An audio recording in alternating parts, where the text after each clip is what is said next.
If I offered you $100,000 in physical gold or $100,000 in physical silver, which would you choose? Welcome to Silver Heist. Thank you to our returning subscribers and guests.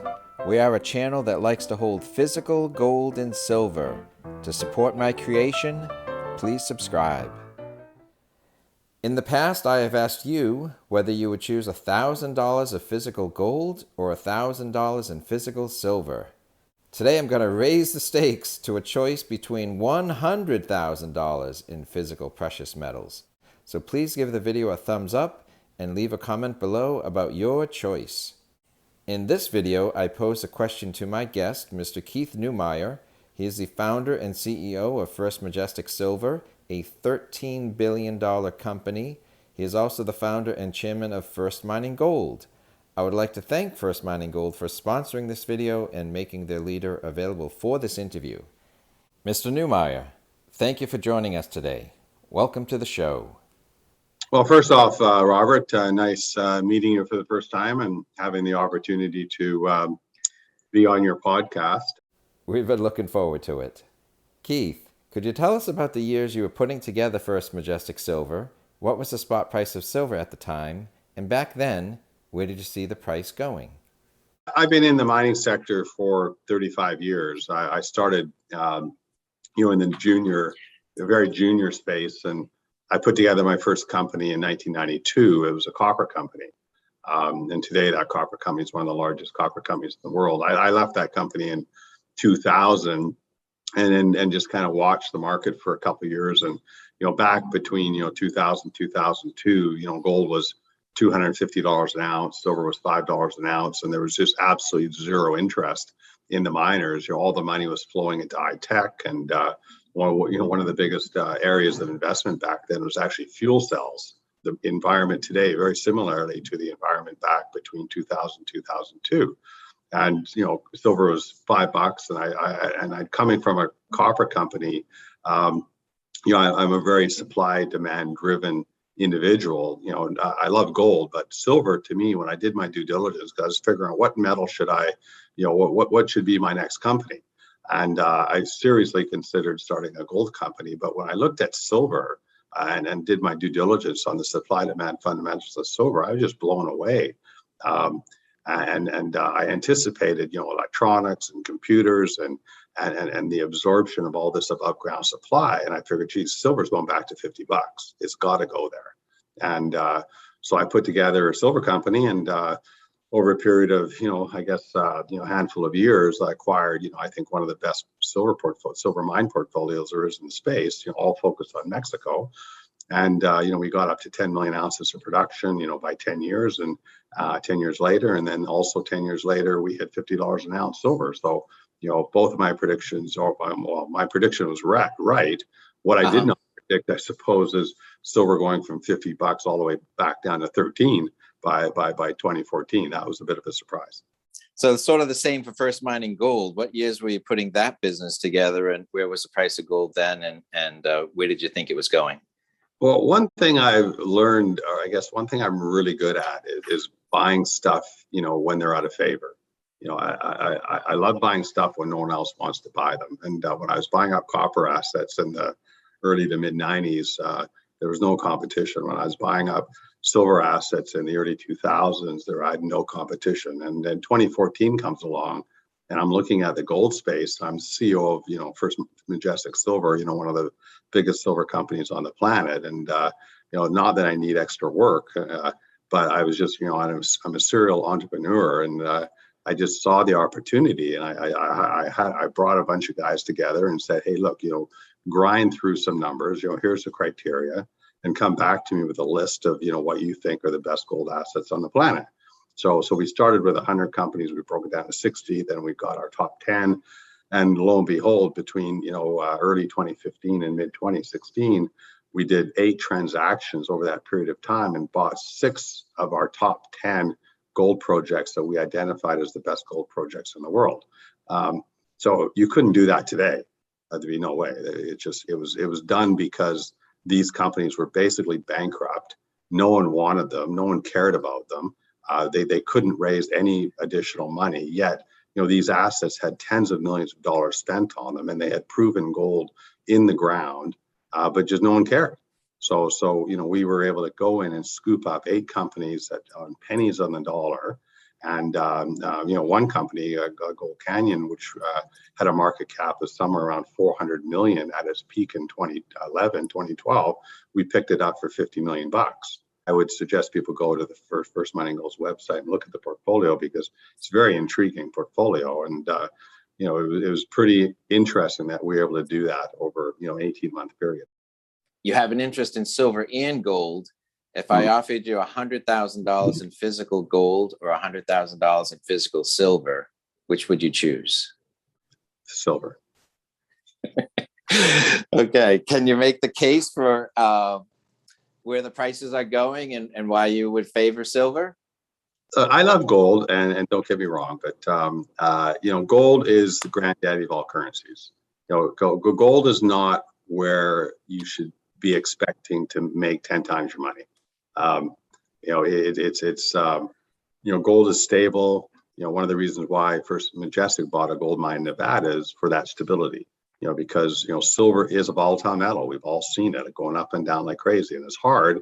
When you're a pure silver company, as First Majestic, was close. We're up at 80-90% of our revenues were in silver at one time. But it's very hard to budget, because all of a sudden you're budgeting at $25 an ounce, and the next thing you know, the silver's at $15 an ounce, and you end up having to fire people, reduce investment, and then next thing you know, it's back up to $25, and you have to start accelerating investment, and it's just challenging to run a company like that. And what gold does, we're now 55% silver, 45% gold, so that gives us a ton of stability, so we can plan better. We can budget better, so it just gives us that extra little bit of surety, I suppose. That we can plan better. But silver to me is a strategic metal. Of course, it's precious. We all know that. But we're mining on a global scale. When I say we, I mean the mining industry mines 7 to 1. So for every 1 ounce of gold that's mined worldwide, only 7 ounces of silver are mined. That's a pretty shocking statistic. The scientists say there's 16 to 1 in the Earth's crust, so we should be technically mining 16 to 1, but we're not. And another reasons why First Majestic bought a gold mine is because we can't find silver mines. Silver mines are rare animals, and the demand, like when I did my due diligence silver, when I put First Majestic together back in 2002, 2003, the supply demand fundamentals back then were amazing. And then this is before electric cars. This is before solar panels. So, I was just basing my thesis on cell phones and computers and washers and dryers and freezers and toasters and, all the, all the gadgets that we rely on as the human race. I didn't even think about electric cars and back then. So now you've got the electric car industry consuming about 100 million ounces a year, and we're only producing 5 million cars a year. And we have 1 billion cars on the planet that need to be replaced with electric cars. So how much silver is that going to consume? And we have the solar panel industry is also consuming 100 million ounces a year. So that's 2 industries, 200 million ounces, and the miners produced 780 million ounces of silver in 2020. So, and these are new buyers. And sure. Then you've got the Reddit crowd and all the new retail investors coming into this market. The estimate, the retail investor bought about 250 million ounces of silver in 2020. It's hard to know the exact number, but that's the estimate. So that's half of the world production right there in 3 buyers. Sure. So what have you learned about the passion of the silver stackers by having your own house brand at First Majestic Silver? Our sales today are approximately 10 times what they were 2 years ago. It's pretty amazing. We put that business together basically as a novelty. Back in 2010, we had investors coming up to us at the mining conferences or shows and saying, "Hey, can you make a coin?" And so we started doing it, and just 1,000 at a time kind of thing.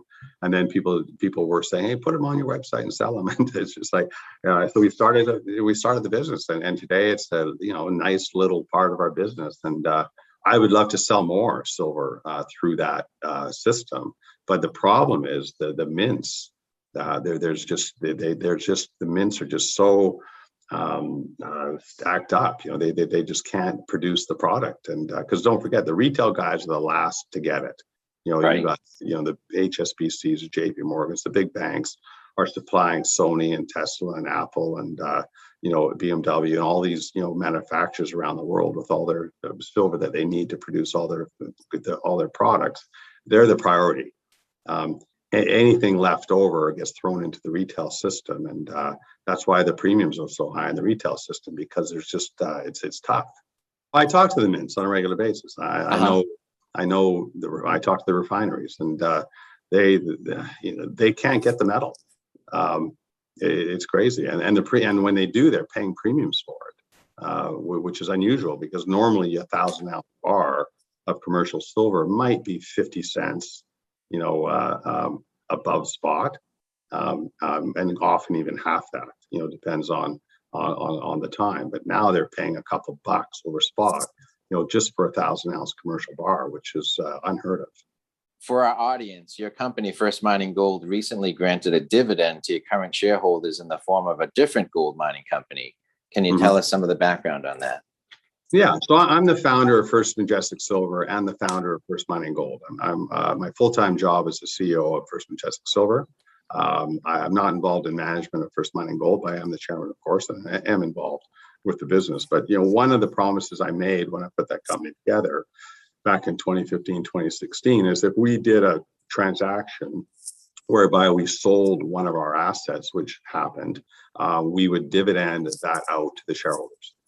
So a neighboring property, a company owned by a company called Treasury Metals, the property is called Goliath. Not that it's important, but the property we sold was a property called Goldland. So now Goliath and Goldland are now combined under the umbrella of Treasury Metals.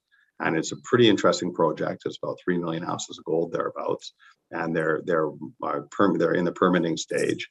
And it's a very attractive asset by putting them together under a single company. So First Mining Gold ended up getting a huge chunk of stock, which we dividend half of that out to shareholders. So all the First Mining Gold shareholders today, or as of the record date, because the record date was July 14th, so you had to own it as of July 14th. So and I just got my shares yesterday. And I know some other people that also got their shares, but I'm told that the Europeans and the Americans, it takes time, a little bit longer. So, look for those shares, show up in your account in the next week or so. I'll be looking in my account. Well, if they don't arrive in a week, I would phone the company and say, hey, what's going on? But I'm sure it'll go smoothly. I'll have my people call your people. Okay. I'm sure we're good. Yeah. So conceptually, if your rich uncle gave you a gift and told you this is valuable and I want you to have it, would you turn around and sell it, or would you keep it? Depending on what the asset is. Okay, it's Treasury Metals. Oh, Treasury Metals. Oh, no, it's cheap. I think it should be a $3 stock right now, and the stock I'm talking about Canadian dollars, and the stock's 75 cents, and so it is somewhat disruptive. When because First Mining Gold has something like 50,000 shareholders, so you can imagine 50,000 shareholders receiving a free share of Treasury Metals in their account, and they go, oh, this is nice, and then they just blast it out because they don't know anything about it. And that's kind of, I guess, a natural thing, right? But Sure. But I would encourage people to go to Treasury Metals website and actually figure out what they own, right? And maybe do some due diligence and maybe say, hey, look, this stock is actually cheap. Maybe I should add to my position. It's up to each individual, of course, what they do with their own money. But I would encourage people to do that. So what's valuable about Treasury Metals? There's not too many gold assets in friendly jurisdictions like Ontario that are 3 million ounces of gold that are very close to a production decision. They're at the tail end of their permitting process. They're well advanced. They've only got a couple more steps to take before this asset's fully permitted. And when that happens, they're going to go into production decision. You've probably heard of the Lassonde curve. Pierre Lassonde, he's a famous mining guy, runs Franco, Nevada, very influential individual in the mining space. And he created what he calls the Lassonde curve. Would suggest people do some due diligence to look at what that means. But the exploration stage is where you get these high elevated prices in stocks. The permitting stage is where you get these very low levels of stocks, because that's your boring stage. No one wants to own a stock during the permitting stage. But the second the permitting stage is over and the production stage starts to occur, that whole curve changes. And Treasury Metals is right in the beginning of that big leg up. At least that's my view. First Mining Gold has a major project in the development stage. How is the race between those two companies?